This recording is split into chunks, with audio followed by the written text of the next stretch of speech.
అందరికీ నమస్తే అండి. వెల్కమ్ బ్యాక్ టు అమ్మ చేతి వంట. ఈరోజు రెసిపీ అంటే డాబా స్టైల్లో లస్సుని మేతిని మీతో షేర్ చేయాలనుకుంటున్నాను. ఇది అన్నంలోకి, చపాతీలోకి, పుల్కా, రోటీ, బిర్యానీ ఇలా ఎందులోకైనా కాంబినేషన్ అద్దిరిపోతుందన్నమాట.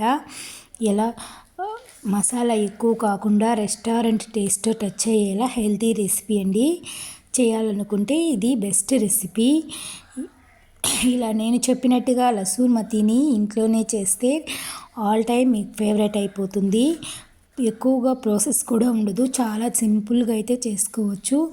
ఈ రెసిపీని రెగ్యులర్గా కూడా చేసుకుని తినేయచ్చు, మరి అంత టేస్టీగా ఉంటుంది ఈ లస్సీని. మళ్ళీ ఇంకెందుకు ఆలస్యం, మనం ఇప్పుడైతే ప్రాసెస్లోకి అయితే వెళ్ళిపోతామండి. ఈ లస్సీ మేతిని ఈజీగా అయితే తక్కువ ప్రాసెస్లో ఎక్కువ ఆయిల్ యూస్ చేయకుండా అందరికీ అందుబాటులో ఉండే విధంగా అయితే చేసుకోవచ్చు.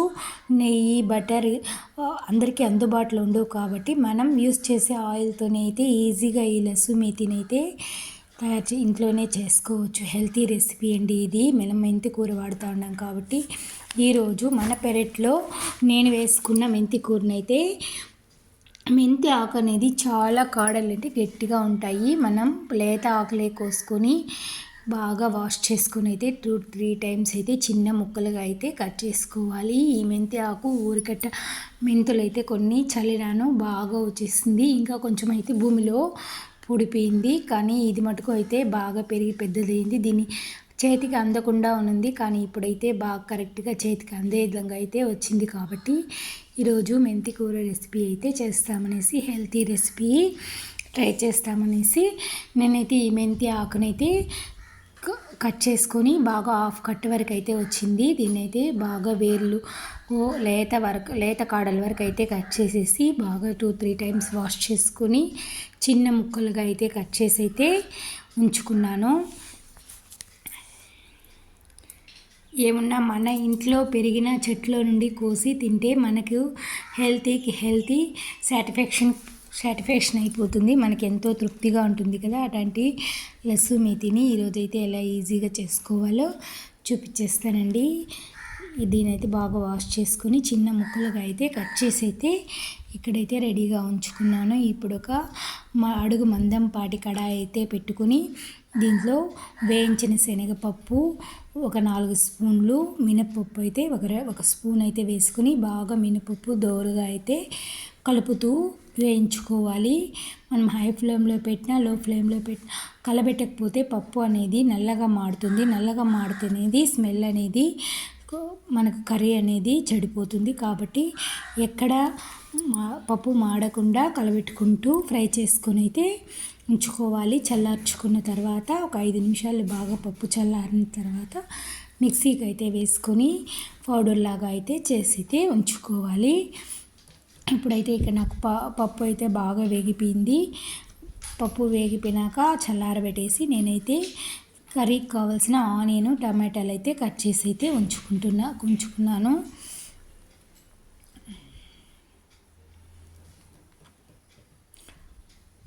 పప్పు వేగేంత వరకు అయితే వేపుతూ ఉండాలి. వేపిన తర్వాత చల్లారిన తర్వాత మనం ఆనియన్, టమాటాలు అయితే కట్ చేసుకుని రెడీగా ఉంచుకుంటే దీనికైతే ఒక హాఫ్ తెల్లగడ్డ అయితే సరిపోతుంది. వెల్లుల్లిపాయ అయితే బాగా పొట్టుతో కొన్ని అయితే బాగా దంచి అయితే ఉంచుకుంటే ఆ వెల్లుల్లి స్మెల్కి అయితే కూర అయితే మనం టేస్ట్గా ఉంటుంది, తినేయవచ్చు, అంత బాగుంటుంది ఈ రెసిపీ.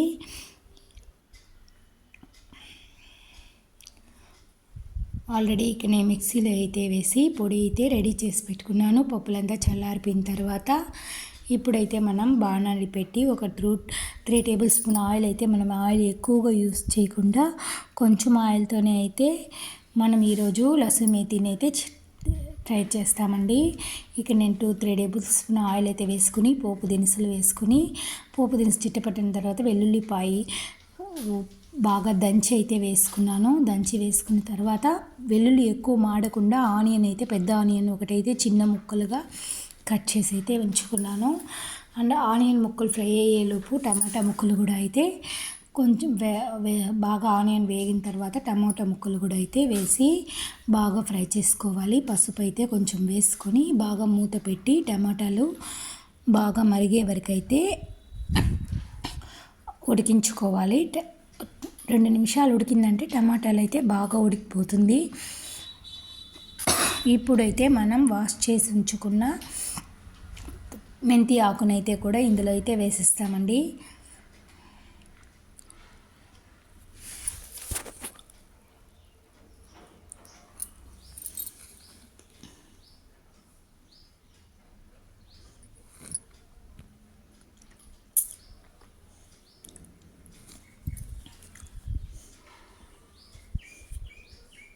మెంతి ఆకును కూడా వేసి బాగా ఫ్రై చేసుకుంటే 2 నిమిషాల్లో మెంతి కూర అనేది తక్కువ అయిపోతుంది, ఉడికిపోతుంది, బాగా టమాటాల్లో మరిగిపోతుందండి. ఇప్పుడైతే మనం దీంట్లోకి ఒక పావు టీ స్పూన్ ధనియాల పొడి, ఒక హాఫ్ టీ స్పూన్ కారం పొడి, తగినంత సాల్ట్ అయితే వేసుకొని బాగా మరిగించుకుంటే ఆల్రెడీ ఇక్కడ మనం మిక్సీకి వేసి ఉంచుకున్నాం కదండి పౌడర్. ఈ మెంతి ఆకు మరిగిన తర్వాత మనం మిక్సీకి వేసుకున్న ఆ పౌడర్ను కూడా ఇందులో అయితే వేసుకోవాలి. ఇప్పుడు ఆల్రెడీ మెంతి ఆకు అనేది బాగా ఉడికిపోయింది, టమాటాలు కూడా బాగా ఉడికిపోయినాయి. మసాలాలన్నీ కూడా వేసేసినాను కాబట్టి మనం పౌడర్ చేసుకున్న పౌడర్ని అయితే ఇందులో అయితే వేసుకొని కొంచెం కొంచెంగా వాటర్ పోసుకుంటూ ఎక్కడ మాడకుండా కలుపుకుంటూ ఆయిల్ పైకి తేలే వరకు అయితే మనం కర్రీని అయితే ఉడికించుకుంటూ ఉండాలి. కలపకపోతే కింద అనేది అడుగు మాడుతుంది.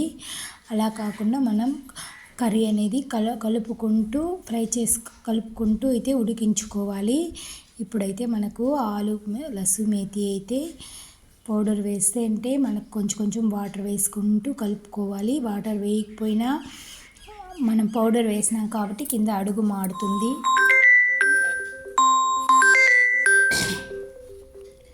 ఇప్పుడైతే మనకు లస్సు మేతి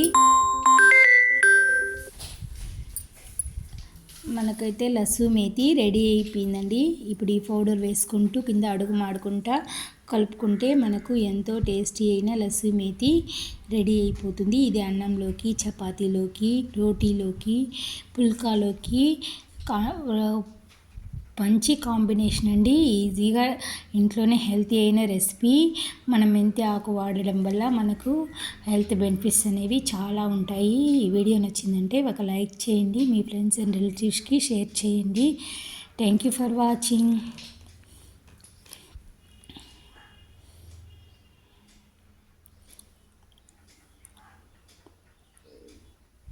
తప్పకుండా మీరు ట్రై చేయండి ఇంట్లో. మీకు ఎలా కుదిరిందో తప్పకుండా నాకైతే కామెంట్ చేయండి.